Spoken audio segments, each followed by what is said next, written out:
Alrighty, well, then thank you very much. Good morning, everyone. This is our first trial run to talk about asymmetric warfare as currently being waged against the Free West.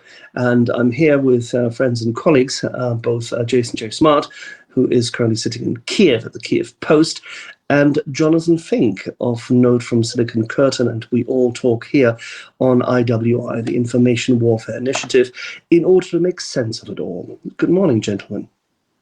Good morning. All righty. So in the last 2 weeks, lots of things have happened. We're not going to go completely global, but my point of view is that we should focus on those key elements which happened in the region currently mostly under threat. And I'm not talking about Israel. I'm not talking about the border between India and China. I'm not talking about all the many different zones of conflict. I'm just talking about what happens in and around Ukraine, and I would count Moldova as part of that battlefield to it. In the past 2 weeks, we've seen significant influence operations, Russian influence operations in Moldova. There was a referendum ongoing where the outcome was maybe expected to the extent that it came.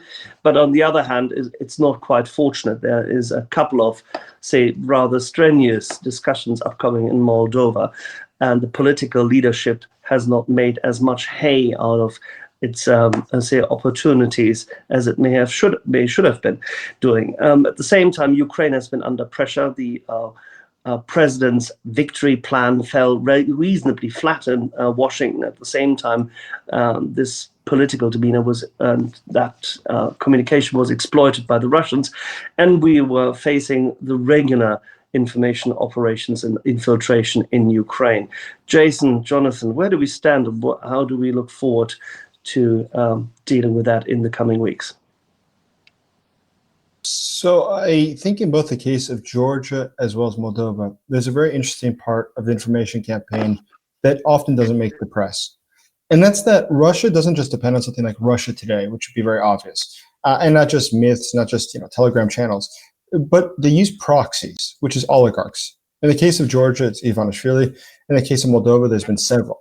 And what they do is they intentionally drive narratives that they know will push the population away from the pro-European candidates.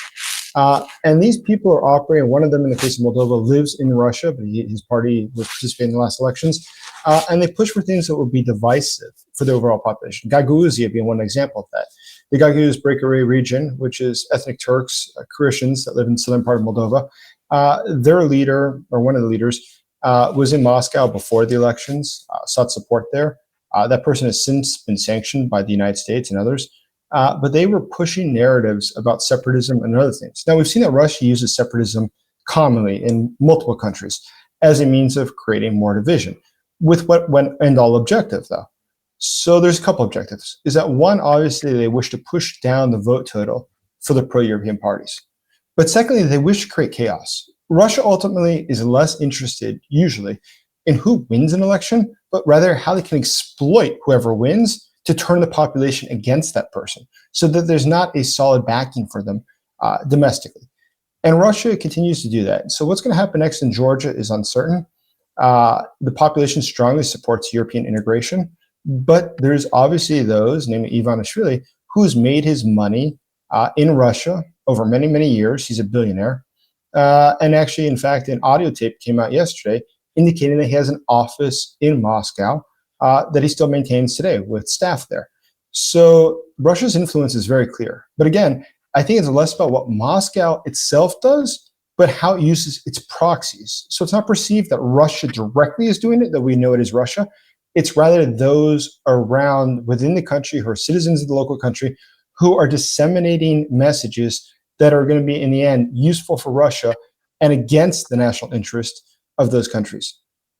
And there's another common factor, isn't there? And that is that Moscow isn't just using information warfare, isn't just using proxies. In the case of Moldova and Georgia, there is a chunk of the territories of these sovereign countries which is actually not under control of the central government. In Georgia, it amounts to about 20%. And then you have Transnistria with the borders patrolled by ethnic Russian soldiers. They're not part of the Moldovan government in any way. This is also a way in which you can create a sense of instability, insecurity, and actually it prevents both of these countries from fully taking part in international institutions because of this sort of this uncertainty and fragmentation. It's absolutely the case. And that's a pretty large part of Russian strategy going back years. So if you look at the exclaves and enclaves that exist across the former Soviet Union, in the case of Georgia is an example, Moldova is always an example. Central Asia, there's a plethora of them, whether it's Uzbekistan or Kyrgyzstan and other countries. And the strategy was essentially to make sure that there would always be a way to divide the populations. In fact, with the former president of Georgia, Misha Saakashvili, about a decade ago, I met with him in New York at his apartment. We had a long discussion about this. How is it that Russia, going back to the Stalin period, effectively made sure that for generations forward, those countries would always have an Achilles heel that could be latched onto if necessary? And today we see that Russia is effectively using the exact same strategy that they put into place decades and decades ago. Information warfare is a significant part of this as well. Of course, there comes a point where potentially Moscow starts to lose control. That was clearly happening in Ukraine, which is one of the triggers for the full-scale invasion. You know, when they've tried absolutely everything, but they feel a population moving away from them, shaking off the sort of veneer of Russification, then they obviously get more serious about this. What is the risk in, say, so Georgia and Moldova if we were to see those countries progressively moving away and, let's say, Georgia Dream not winning in the current election? So Georgia Dream definitely has a challenging situation. I think the greater question is whether the population at this point has the appetite to sustain long-term protest. Historically, Russia has been very careful about this and is strategically quite wise about how to control protest or when there's backlash to the candidates that they support. So one of the rules that Russia uses is usually you can wait out protest. If you just give it enough time, eventually, especially when the elections are held in October, it gets colder and colder and colder, and less people will be in the streets. The fundamental mistake in countries like Ukraine, with the case of Yanukovych in 2014, was that by firing on the protesters, they in fact enraged them. It created resilience with the protesters. And rather than just go home, they said, now we have a vendetta. We have a reason to fight. Blood has been spilt by this dictator, and it must be avenged. And so it led to the overthrow of the government. So Russia historically does try to be cautious to avoid creating their own bloody Sundays that could have a detrimental effect or a secondary effect that's not anticipated. You know, it might break up the protest for the moment, but they'll get far worse because you did that. It's better just give them time and space. But whether or not this government in Georgia has that amount of forethought is yet to be seen. What do you think is going to happen, though, in the case of Moldova in the runoff? What do you think, Jonathan? Certainly, Moscow is contesting the result. It's putting all its informational resources to say that, and this is maybe one of the most ironic things I have ever seen, is Moscow protesting the legitimacy of a voter referendum and claiming, you know, all sorts of shenanigans were going on. The fact that it was unbelievably tight, you're talking about sort of hundreds and hundreds of votes out of the entire country actually swinging it towards the EU referendum and closer integration with the EU and away from, one would say, historic relationship with Moscow.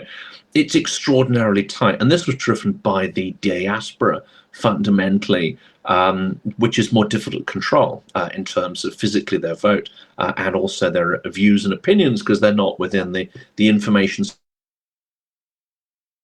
sphere that Russia can control. Looking at this very carefully to see whether this went wrong.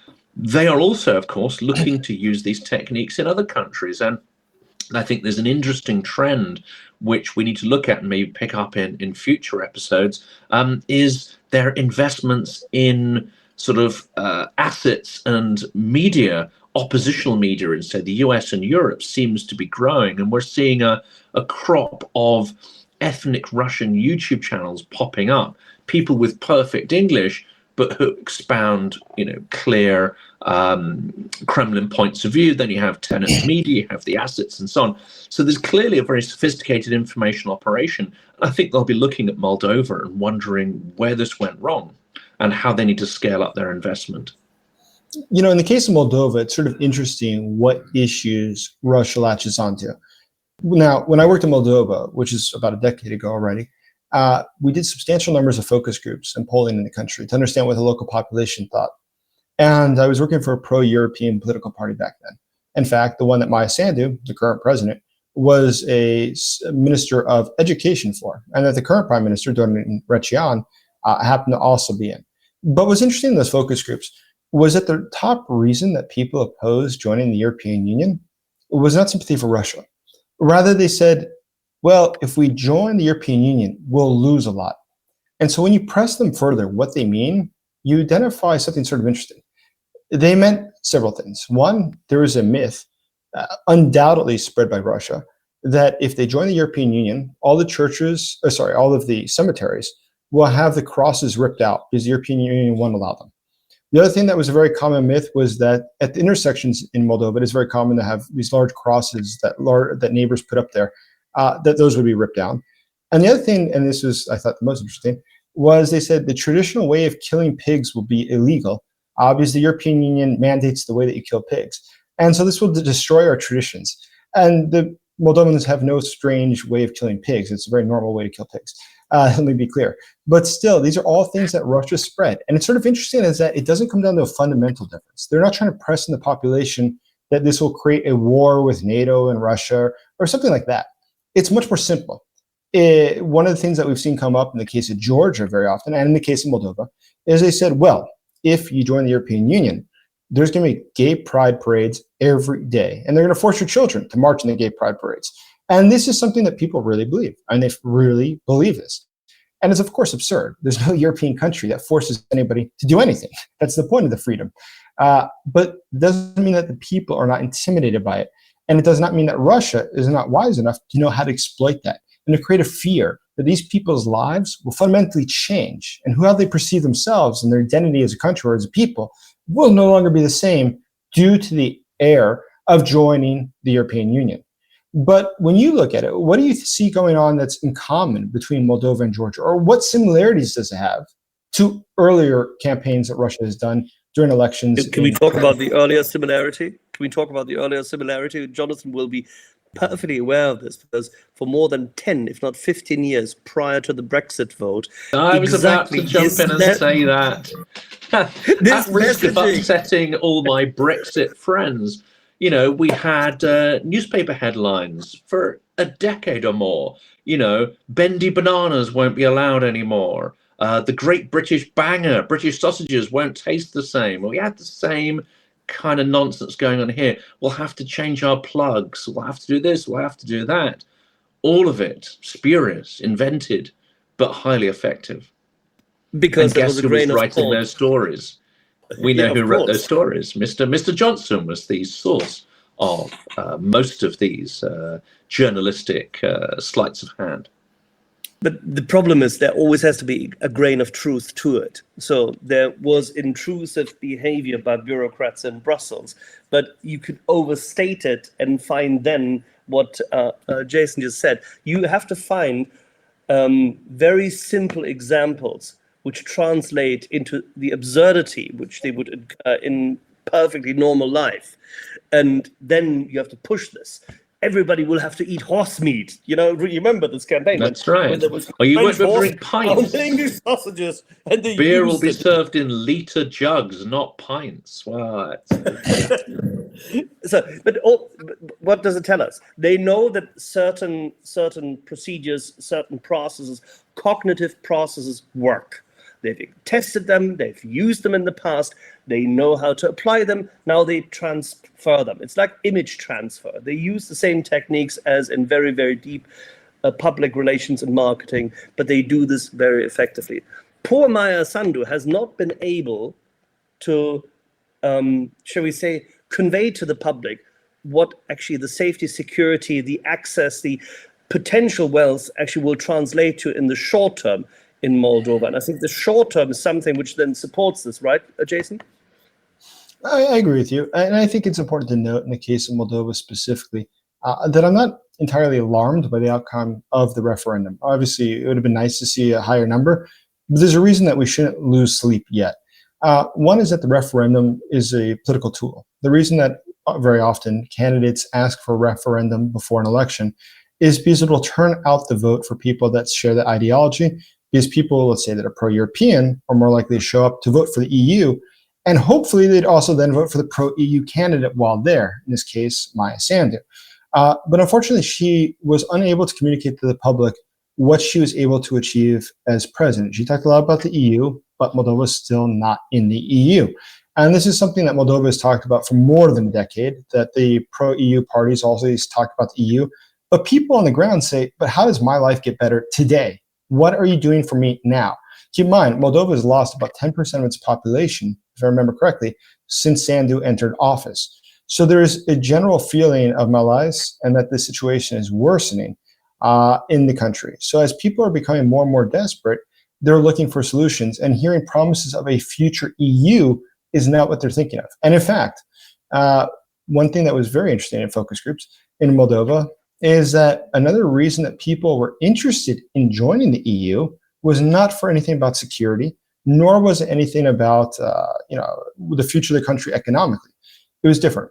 It was, in fact, those who wanted to join the EU, when you pressed them further on it, or actually visa-free travel to the EU back then was the topic. It wasn't EU membership, it was visa-free travel to the EU. And the reason that was a big deal was that because Moldova has so many migrants that live across Europe, a lot of people said this will be the chance that my children come back to visit us again, because I haven't seen them in years, and they miss their family members.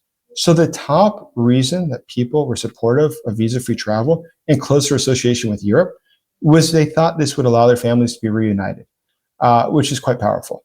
So overall, we have to understand the motivations of people. Very few people, virtually no one in polling, worries about international relations or foreign policy. It's typically less than 2% of people listed as a top priority. In normal countries, it's very, very low. In countries that are at risk or at war, it would be obviously much higher, but Moldova doesn't really worry about that. But you have to identify on the personal level. Why is it somebody supports something or opposes something? So we know that the Russians talk about Russia will get rid of, the EU will get rid of all the crosses should Moldova join the European Union. But the other flip side of that, and I can understand why that would offend people, or that they'd find that to be unpleasant. But on the flip side of that, you have to play the greater emotion. The greater emotion is, but families will be reunited. You'll see your kids again. And EU would also bring a better economy to Moldova, which means that families won't be broken up if they can find jobs here in Moldova and not need to go abroad.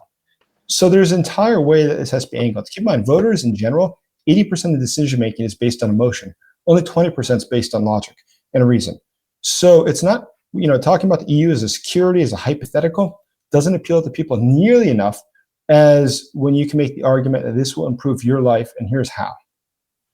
And that's the challenge of these kind of referendums. The Brexit one, I think, is symptomatic of that. You give your general population a decision on key strategic matters of state and international relations, but that's not what's driving most people to vote. It's their immediate concerns.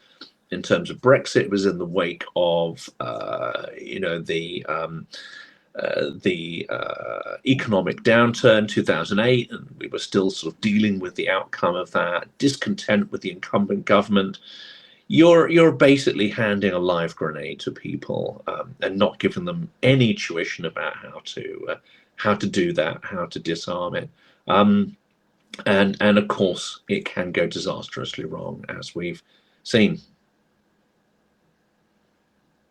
That brings me to what can happen in Moldova, what Maya Sandu can do up until the next election she's facing. Very short to deal with this. She can only toot her own horn if she has achievements. And there's very little she can actually literally achieve economically in that short time period. How should she sell what she has better? Oh, it's me. So I can give you pointers as to where I thought her campaign. Yeah, go for it. Why don't you? I think that they failed. I think that they failed to highlight, for example, what happened in agriculture. There's a significant change of foreign direct investment in the last 1.5 years in agriculture. It's not big, but it's quite literally good seeds. There's more process technology coming into say wine harvesting. The way the distilleries are set up, there's a couple of people from both France as well as Austria who have come into the country who are willing to make commitments, which evidently will, in what is still a labor-intensive arena, and where actually labor is needed, and the say less skilled labor can be trained up to do doing work better, Moldova will suit. And it has a price in terms of an export, capacity. It has a price advantage, and the EU is already allowing certain agricultural products into country. So there she can benefit. She can highlight, this is what we've been doing. Those are the people coming. That is what we focus on.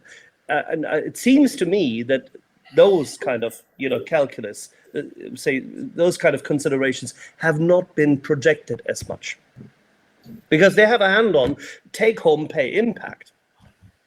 Well, here's another disinformation angle on that I want to fire at Jason. So Russian propaganda is also very, very good at painting the EU as an organization that uses trade as a political weapon. In fact, the reality is that there are issues, and they're sometimes intractable and complicated, but it's Russia that uses trade relations as a political weapon. We've seen this in many instances in the past where Moldovan wine has been blocked to exert political pressure. This ought to be a key area of education, not just in Moldova, but throughout the EU, that any trade relation with Russia comes with huge political risk, because they don't care about their populations. They don't care about rational economics. And it's a very different approach that the EU has, which is much more focused on, sometimes protectionism, etc., but it's far more economically rational. How do we communicate this, Jason? Well, I think that people fundamentally in any country have to understand that Russia, whatever it's offering today, is going to be in the long-term disinterest of the country. It's not going to serve their purposes. Moldova is obviously complicated by the fact that there are so many Moldovans who currently live in Russia, working in construction and other jobs like that. So, people who are sending a remittance back or earning their income in Russia are unlikely to vote against Russia. They have a personal direct interest to have closer relations with that country. But when we look at overall, I think that fundamentally what Sandu should do at this point, and her political party should do at this point, is to highlight individual cases of people's lives and how they've improved and use them as models. If you're not able to directly tie this to an emotional level, it just passes over the voters. We can talk about farm subsidies, and I agree, it's worth mentioning so people see that there's progress. But the average person, do they feel that? If I'm not a farmer, do I care? Not fundamentally. So we also have to combat another problem that she faces, which is that the election results showed that none of the candidates opposing Sandu did particularly well. There was none that was just, neck and neck with her. As had happened in the previous elections, Dodon was the major candidate to oppose her, but there was a very centralized opposition to Sandu, which he embodied. Now, in this case, the former prosecutor who came in second place didn't do extraordinarily well. He's not well known in the country. He's not, a rock star by any means. So why did he get what he did get? Well, I think it's indicative of the fact that people were just interested in change. Maya needs to offer to them how she represents change, which is hard when you're the incumbent. But clearly the population does not feel that the country is on the right track. So how is it that you can make sure that the population understands that the change that is being offered opposing Sandu is a change for the worse? It will not make things better. It will be something they regret. And if you can put in the minds of people an understanding that the message is saying that this is a change that's good for you will actually hurt you, you can create enough doubt in people's minds where they might not vote for that person any longer and say, it's better the devil I know than the devil I don't know, and vote for the re-election of the president. And what's the position on puppet candidates or candidates that are getting significant backing by Moscow? What do we know in terms of Moldovan politics? So Moldova has historically had very close relations with Russia, and that goes back forever. And so the candidates there that have close relations with Russia is sort of an interesting situation. There are those who are financed by oligarchs, or who themselves are oligarchs, who participate in elections. And using their own wealth, they do fund information campaigns opposing Sandu, opposing the European Union, and things like this. Now, what's fascinating about how Russia operates globally, and this is fundamentally, I think, what a lot of people get wrong about understanding how Russia operates, is that it's not always going to be a Russian diplomat. It could very well be Moldovan news, which there was a specific oligarch I have in mind, who was, he owned a lot of the TV stations and was pushing his narratives, pushing his issues, but he owned a lot of the TV news in the country, which allowed him to consolidate support for his political party. There's an oligarch in this election cycle who also, based in Russia, who is spending incredible sums of money to tell people, listen, if you vote for me, life will be better. And the example he uses is actually sort of interesting. His party was elected to become the mayor of a city that's about an hour and a half from Chisinau, the capital. And that city, which I've been to, is incredible. I mean, to be honest with you, they rebuilt all the roads. The sidewalks are perfect. The buildings look beautiful. They've restored all the historic buildings. They have these huge playgrounds for the kids. It's actually easily the nicest town in Moldova. So he has spent some of the money, over the $1 billion that he has stolen from the Moldovan government, which is a different story. But he spent some of that money to make this little town look like paradise. And they joke about it as being sort of like Disneyland. And in fact, they have buses that take people from Chisinau and other cities to this town in order for people to walk around and see the wonders that he is able to provide. So is it wholly unsurprising that he's able to get a percent in the elections? No. But he says, look, Moldova, or Maya Sandu talks about changes for Moldova. I make changes. And it's an effective strategy. So Russia, I think is smart enough to diversify and not just bet on one horse. They know to work through different channels. And some people are just spoilers. Some people are there just to pull down Maya's rating or just always bring up negatives. But Russia is effective in being able to identify what channels of communication to use, whether it's the TV, the radio, the social media, or the people running for office, to communicate messages that would be divisive and operate against Moldova's future being closer to the European Union. Which brings me to the point that, of course, there are significant achievements in connecting to the European Union, whether it is the electricity grid, the ENSO connector, and the likes, massive amount of construction, which, by the way, has been joined by Moldovan companies just as well. It's not just the Romanians who've brought in, of course, a lot of professionalism, a lot of technique, and there's French engineers, German engineers, Austrian. It's a European project, quite literally. This activity is seen in Moldova. It's perceived. They have more stable networks already. There's a number of transformers being built. I would have sent out Maya Sandu and her people to all those stations and make more photos and images than they've ever done before. Yellow hats on. I'm not saying that she has to serve at whatever is the most popular fast food chain of Moldova, if there's any, but you know what I mean. You need to, as you said, connect emotionally and visually in order to incite those emotions and reconnect to memories which people have already shared since 2022, 2023, when these moves in regard to the ENSO connector and the investments occurred. Because people have been paid for that. They've received money for that. There's new jobs in the country. There's a better grid. They actually can now, they don't have running blackouts anymore. They can actually work better. So there's a lot of improvement. She just needs to toot her own horn. People need to feel it. And ultimately, until they feel it, that's where there's a lack of change. In the case of Georgia, remember, Georgia itself was a total disaster in the 90s and the early 2000s until Misha Saakashvili took power in the country and radically reformed it. Remember, he fired all the cops because they were all known to be bribe takers and they had to compete to get their jobs back. And if you've been to Georgia, you've seen with your own eyes the incredible things that have occurred there. It was so bad before he took power, if you don't recall, that walking down the streets of Tbilisi, it was impossible to chat with someone because there's so many generators running at the same time. It was just too loud. Today, that's obviously not an issue in Georgia. In fact, the highways are better than American highways. It's a beautiful country. It's done amazing things. So I think for there, the case is very clear for people why Europe is a future that they would want. Plus, 20% of the country is occupied by Russia. So I think that there's a much easier argument to be made in the case of Georgia. In the case of Moldova, it is more challenging because for people there, their quality of lives have not substantially improved. There's not something that they can point to and say, listen, my life is just great because we voted for these political parties that promised the EU. It seems that there needs to be more than that. The EU is just part of the equation. So when we're on the outside thinking of this, we have our interest. We're pro-EU. We're pro-NATO. So we are most focused on the the EU question in the polls or in the elections. But the fact is, for the average voter, that's part of a much more complex decision-making process where they're looking at overall, is my life better? The EU, it's good, but in my list of priorities, that's maybe number 7, number 10. My number 1 is, how is my quality of life improved in terms of economics or my family being reunified? And being able to point to that as an accomplishment would be really key for Sandu to be able to sweep in the second round. Sorry, what do you expect for the second round as an outcome now? Shall we make a bet, or is it too close to call? Can she pick up the? I mean, the lower percentage candidates evidently won't have an impact any further. What do you see? She's going to top the 55 again, or should not? I have to check the polling. We have to do it again then.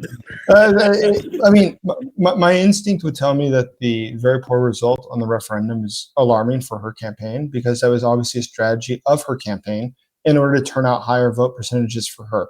The fact that it wasn't able to do that in the first round is a bad sign.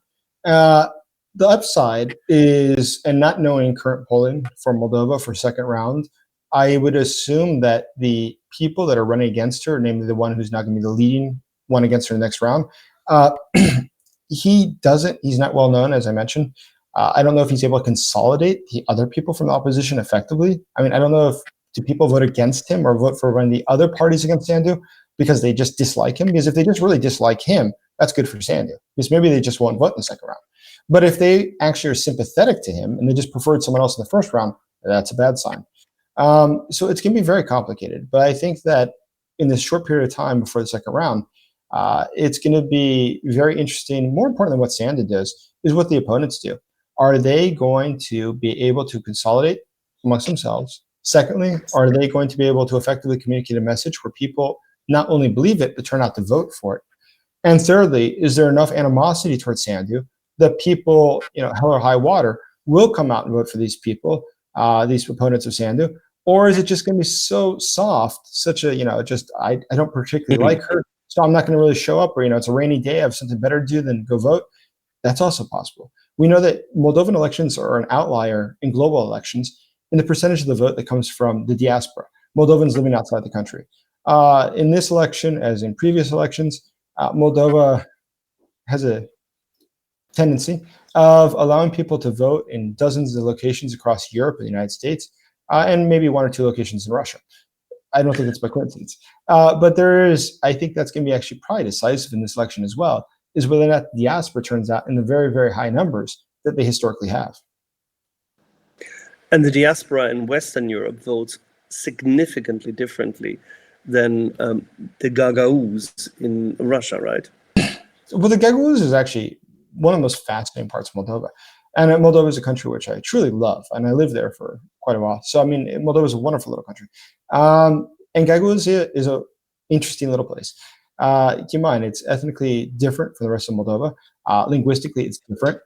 They do speak Gagauz, which is their own language, which is sort of archaic Turkish, as far as I understand. It is. In addition to Romanian and Russian, because they all speak Russian within themselves. I mean, Gagauz language is still active, but the day-to-day, most people speak Russian to each other.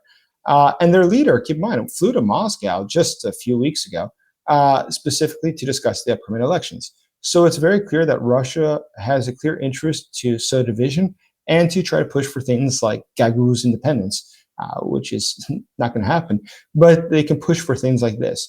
And how that affects the population is questionable. But if they think that Sandu is responsible for why the country is becoming sort of not destabilized per se, but is being challenged in this way, then I think that could operate against her as well and serve the interest of Moscow again. The Gagauz live in a permanent state of Stockholm syndrome. I mean, they've been suppressed, exploited, genocided again, astonishingly by the Russian Tsars, then the Bolsheviks, everybody. They've been suffering so heavily, and they still attach themselves to the leg of the new Tsar. It's outright astonishing. I mean, as a minority, they'd live better. As a minority within the EU, they would live better there. They would have significantly more protection, and they would probably have even support from the EU for their own language. Anyway, this needs to be sold better. We're back to the old dynamic, aren't we? Security or freedom. And of course, Ukrainians will choose freedom over security. Now, the long-term security comes with freedom, but many people, especially those who are of a Soviet mindset, will go for stability over, or perceived stability over freedom all the time. That is a dynamic that plays into Russian hands and Russian narratives.